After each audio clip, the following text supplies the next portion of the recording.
캐릭 감독이 연이어 우승 후보를 상대합니다. 이번엔 1위 팀 원정, 아스날과 맨체스터 유나이티드 경기 리뷰입니다. 맨유의 수비 구조는 지난 맨시티전과 크게 다르지 않습니다. 왼쪽 풀백 인카피에의 전진을 윙어 아마드가 내려와서 견제합니다. 그렇기 때문에 이 측면 공간을 내주게 되는데요. 패스를 받은 라이스가 직접 공을 끌고 전진할 수 있습니다. 이후 측면 트로사르에게 패스했지만 맨유의 수비 숫자가 워낙 많기 때문에 공은 다시 중앙으로 향합니다. 수비 맨디는 오른쪽에 팀버에게 패스하는데요. 맨유의 윙어는 좌우 가리지 않고 상대 풀백의 움직임을 견제합니다. 도르구가 올라와서 압박하고 팀버는 빠르게 우측 사카에게 공을 넘겨준 뒤 직접 도르구를 끌고 하프 스페이스로 침투합니다. 그런데 맨유는 절대 하프 스페이스를 허용하지 않겠다는 의지가 강합니다. 메이누가 이미 외대고르를 따라 내려와 있는 데다가 카세미로까지도 내려옵니다. 팀버는 도르구 시야 뒤에서 하프 스페이스로 침투해보지만 카세미로가 여기까지 넘어와서 수비에 성공합니다. 왼쪽 풀백 인카피에가 하프 스페이스에 들어오는 아스날의 3-2-5 전개를 상대로 맨유는 4-4-2의 기본 수비 대형에서 좌우 윙어 아마드와 도르구를 활용해 상대 풀백을 견제하였습니다. 이렇게 되면 아스날에게 저 공간을 내주게 되지만 반대편의 팀버는 도르구를 압박할 수 있습니다. 그래서 아스날은 전반 초중반부터는 그냥 팀버를 전진시키는 빈도가 높았습니다. 대신 수비 맨디가 백라인으로 내려와 3-2-5의 대형 자체는 유지하였는데요. 이렇게 되면 후방에서의 수적 우세를 통해 주도권을 잡으면서도 팀버가 도르구를 끌고 올라갔기 때문에 저 좌우 공간을 모두 활용할 수 있습니다. 하지만 문제는 6-2-2 수비의 약점인 저 공간에서의 얼리 크로스를 많이 시도하지 않았다는 점입니다. 제주스가 선발이었기 때문에 아스날이 박스 안에서 맨유를 상대로 제공권에서의 우위를 점하지도 못했을 뿐더러 저 위치에서 공을 잡는 선수들은 얼리 크로스를 올리는 데에도 익숙하지 않기 때문입니다. 만약 그 역할을 더 잘 수행할 수 있는 좌우 풀백이 저기서 공을 잡는다면 말씀드린 대로 맨유의 윙어가 올라와서 크로스를 올리지 못하게 하였습니다. 다시 경기 장면입니다. 인카피에보다 팀버가 낮은 위치에서 패스를 받자 역시나 도르구가 팀버를 압박합니다. 팀버는 여유 없이 돌아서자마자 뒷공간으로 뛰어드는 사카에게 패스했지만 압박받는 상황이라 그런지 킥이 빗나가면서 라먼스 키퍼가 처리합니다. 지금도 팀버를 막기 위해 도르구가 높은 위치에 있으니 살리바가 할 수 있는 건 백패스 정도입니다. 결국 팀버가 도르구를 끌고 전진하는데요. 이렇게 되면 다시 패스를 받은 살리바가 활용할 수 있는 넓은 공간이 펼쳐집니다. 그런데 최전방 제주스까지 이 공간으로 내려와 공을 받으면서 정작 크로스를 올릴 수는 있지만 크로스를 받을 수 있는 선수는 마땅치 않습니다. 결국 제주스는 도르구 뒤 하프 스페이스에 위치한 팀버를 향해 패스를 찔렀지만 이 경기 하프 스페이스 방어에 대한 맨유 수비의 의지를 뚫을 수는 없었습니다. 결국 아스날은 전반 초중반 이후 저렇게 수비 맨디를 백라인으로 내리고 팀버를 전진시키면서 상대 6-2-2 수비를 유도하였습니다. 여전히 맨유의 좌우 윙어들은 상대 풀백을 의식하는데요. 지금은 이전 공격 장면 이후 순간적으로 아마드와 은베모의 역할이 바뀐 상황입니다. 수비 맨디는 우측 살리바에게 패스하였고 이번에도 살리바 앞에 넓은 공간이 펼쳐집니다. 살리바는 전진 드리블 이후 외대고르에게 패스하면서 어렵지 않게 상대 진영으로 넘어왔고 패스를 받은 외대고르는 왼쪽으로 넘어가 마갈량이스에게 백패스합니다. 그런데 이때 오른쪽 윙어 역할을 수행해야 하는 은베모가 풀백을 마크하지 않고 마갈량이스를 압박합니다. 마갈량이스가 깜짝 놀라 수비 맨디에게 공을 빼줍니다. 이후 공은 천천히 우측으로 갔다가 다시 마갈량이스에게 연결되는데요. 여전히 아마드가 최전방, 은베모가 오른쪽 윙어의 역할을 수행하는 상황. 마갈량이스가 내려오는 제주스에게 전진 패스 이후 리턴 패스를 받자 이번에도 은베모가 인카피에를 마크하는 게 아니라 마갈량이스를 압박합니다. 마갈량이스는 마침내 맨유 윙어로부터 자유로워진 인카피에에게 패스. 달로가 은베모에게 왜 풀백을 방어하지 않았냐고 불평할 만한 상황입니다. 패스를 받고 쉽게 돌아선 인카피에는 아무런 견제도 받지 않고 전진 드리블 이후 드디어 박스 안으로 얼리 크로스. 도르구가 내려와 헤더로 끊었지만 이 공은 사카에게 떨어졌고, 사카의 패스를 받은 웨데고르의 킥은 리산드로 마르티네스를 맞고 크게 굴절되면서 아스날의 선제골로 연결됩니다. 선제골 이후에도 아스날의 공격 전개는 비슷합니다. 팀버는 전진하고 수비맨디가 후방 라인으로 내려온 상황. 살리바는 라이스에게 전진 패스하고 라이스는 원터치로 수비맨디에게 내준 뒤 상대 진영으로 침투하는데요. 수비맨디는 좀 더 안전하게 살리바에게 패스합니다. 이때 원래의 위치인 최전방 역할을 다시 수행하는 은베모가 살리바를 압박합니다. 순간적으로 중원을 활용할 수 없게 된 살리바는 다시 수비맨디에게 패스.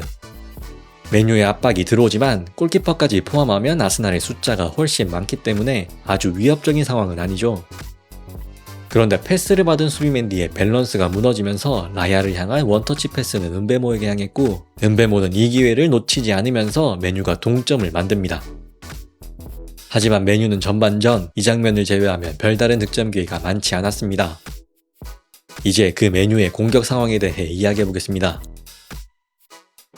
다시 경기 초반으로 가보겠습니다. 메뉴의 스로인 이후 맥과이어가 백패스하자 아스날 특유의 맨투맨으로 전환한 뒤 강하게 압박하는 수비 패턴이 나옵니다. 패스를 받은 리산드로는 브루노 페르난데스를 향해 전진 패스하지만 수비맨디에게 걸립니다. 설령 수비맨디가 끊지 못했더라도 살리바가 강한 밀착 마크를 펼치는 와중이라 전개가 연결되기에는 쉽지 않았겠죠. 이 공을 루크쇼에게 향했고 라먼스 키퍼에게 백패스가 나가자 아스날이 수비 라인을 그대로 끌어올립니다. 웨데고르의 강한 압박에 라먼스 키퍼는 큰 미련 없이 우측으로 롱킥합니다. 수비맨디가 올라와 있는 맨투맨 상황이라 이 위치에서는 수적 동률이지만 마갈량이스가 은베모와의 공중볼 경합에서는 훨씬 우위입니다. 아스날이 소유권을 가져옵니다. 이번엔 리산드로가 처리하는 메뉴의 골킥입니다. 라이스가 수비맨디에게 메이누를 막을 것을 요구합니다. 맨투맨으로 압박하자는 뜻이죠. 하지만 수비맨디는 뒤에 위치한 브루노 페르난데스를 의식하고는 내려가면서 맨투맨 압박이 이루어지지는 않습니다. 리산드로가 라먼스에게 패스하고 웨데고르가 압박하자 맨투맨 상황이 아니기 때문에 메뉴가 중원에서 수적 우위인데요. 하지만 라먼스 키퍼는 이걸 활용하지 않고 이번에도 전방 우측으로 롱킥합니다. 이렇게 되면 메뉴가 전방에서 수적 열세이기 때문에 롱킥이 성공할 확률은 더 떨어집니다. 메뉴의 2사 빌드업을 상대하는 아스날의 압박 구조는 평소와 크게 다르지 않습니다. 기본적으로 상대의 빌드업 숫자보다 한 명 더 적은 압박 숫자이지만 이렇게 수비맨디가 전진하면 언제든 맨투맨 압박으로 전환할 수 있는 형태입니다. 만약 수비맨디가 올라오지 않은 상태로 메뉴의 1차 빌드업이 진행되면 중원에서 메뉴가 수적 우세를 만들 수 있는데요. 다만 데클란 라이스의 커버 범위가 워낙 넓고 언제든지 수비맨디가 전진할 수 있기 때문에 메뉴 입장에선 저기로 전진 패스를 집어넣는 게 부담스러웠을 것입니다. 그래서 전반은 최대한 상대의 압박을 당긴 뒤 우측으로 롱킥하는 빈도가 높았습니다. 맨투맨 상황에서 롱킥이 나오면 보통 수비하는 입장에서 상당히 부담스럽죠. 그런데 저기에선 아스날 선수들이 경합에서 훨씬 우위이기 때문에 메뉴의 롱 빌드업 성공 확률은 상당히 저조했습니다. 그런데 어쩌면 메뉴의 이런 롱킥 선택은 틀리지 않았을지도 모릅니다. 메뉴의 골킥, 아스날의 압박입니다. 수비맨디가 물러나서 브루노 페르난데스를 막고 있기 때문에 맨투맨은 아닌데요. 패스를 받은 라먼스 키퍼가 라이스의 움직임을 이끄는 메이누에게 과감한 전진 패스를 집어넣으면서 아스날의 압박을 쉽게 풀어냅니다. 다만 말씀드린 대로 이런 패스는 난이도가 높고 위험 부담이 크기 때문에 이런 장면은 경기 내내 거의 나오지 않았습니다.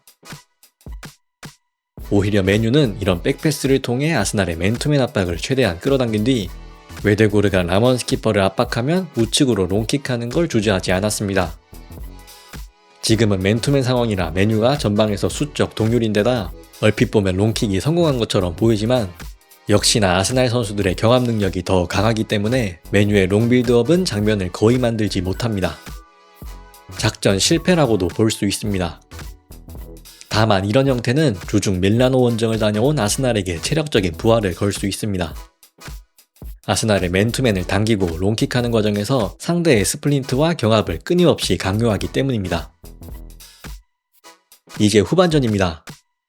외대골의 압박에 리산드로 마르티네스가 맥과이어에게 백패스합니다. 전반전 아스날은 이런 상황을 맨투맨 압박의 트리거로 활용했죠. 하지만 지금은 강한 압박을 펼치지 않습니다.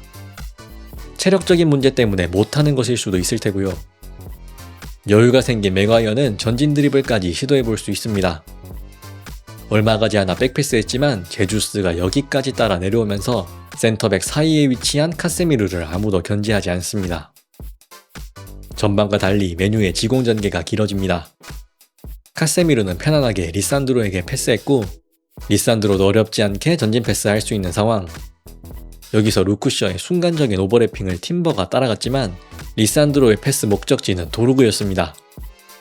팀버의 방해 없이 포켓 공간에서 쉽게 돌아선 도르구는 브루노 페르난데스의 원투 패스 이후 곧바로 또다시 브루노와의 원, 투를 통해 아스날의 중원을 허문 뒤 환상적인 슈팅으로 역전골을 터뜨립니다. 이제 리드를 잡은 맨유는 무리할 이유가 없습니다. 역전골 이후에도 맨유의 롱킥 작전은 계속되지만 뭔가 다른 점이 있습니다. 이제는 더 이상 후방에 빌드업 대응을 갖추지 않고 선수들을 모두 높은 위치로 올린 뒤 롱킥하는데요. 굳이 상대의 맨투맨을 끌어당기지 않는 안정적인 선택입니다. 또한 전반과 달리 우측이 아닌 좌측으로 롱킥하였습니다. 공격진 중 그나마 경합 능력이 있는 도르구를 활용하기 위함입니다. 물론 여전히 성공률은 낮았지만 이리와의 원정 경기이니 납득 가능한 실리적인 운영입니다. 급해진 아스날은 55분 선수 4명을 동시에 교체합니다.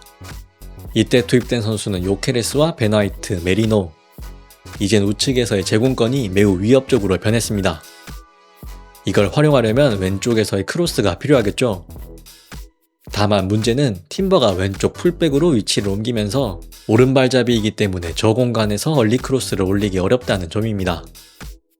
패스가 트로사르에게 향하자 아스날이 박스 안 숫자를 확보하지만 역시나 트로사르도 오른발잡이라서 저 위치에서의 왼발 크로스는 부정확했고 라먼스 키퍼 품에 안깁니다. 결국 75분 아스날은 마두에케를 투입하면서 왼발잡이 사카를 왼쪽에 배치했고 사카는 그 변화에 빠르게 응답합니다. 박스 안으로 날카로운 크로스가 올라왔고 요케레스가 리산드로 마르티네스를 상대로 경합에서 승리했지만 슈팅 임팩트가 아쉬웠습니다. 그러나 결과적으로 아스날이 제공권을 높이 요구하는 코너킥에서 나왔고 경기의 균형을 맞춥니다. 이제 경기 막판, 메뉴 입장에서는 무승부도 나쁘지 않은 결과입니다. 여전히 골킥 때마다 선수들을 모두 올리고 좌측으로 롱킥합니다. 그런데 달라진 점은 최전방에서 공중볼 경합을 펼쳐줄 수 있는 세슈코가 교체 투입됐다는 점입니다. 살리바를 상대로 헤더를 따내면서 치열한 중원 세컨볼 싸움이 펼쳐지는데요. 체력에서 우위인 메뉴가 소유권을 가져왔고 메인누가 라이스를 당긴 뒤 교체로 들어온 쿠냐에게 전개를 연결해주면서 아스날의 포백을 보호하는 선수는 아무도 없습니다. 여기에서 추가로 메뉴의 공격수들이 일제히 전방으로 뛰어들면서 쿠냐에게 더 넓은 슈팅 공간을 선물하고 쿠냐는 동료들의 움직임에 완벽한 슈팅으로 보답하면서 메뉴가 아스날 원정에서 승점 3점을 따냅니다. 캐릭 감독 부임 후 2경기 맨시티와 아스날을 상대로 2연승입니다. 하지만 이제부터는 풀럼, 토트넘, 웨스트햄 등 전혀 다른 유형의 팀들을 상대해야 합니다. 반대로 아스날은 리그에서 3경기째 승리가 없습니다. 다시 맨시티, 아스톤빌라와의 승점 차는 4점. 이젠 리그 선두 안정권이라고 보긴 힘듭니다.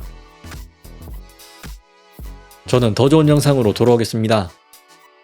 지금까지 축구공학자 탑샷이었습니다.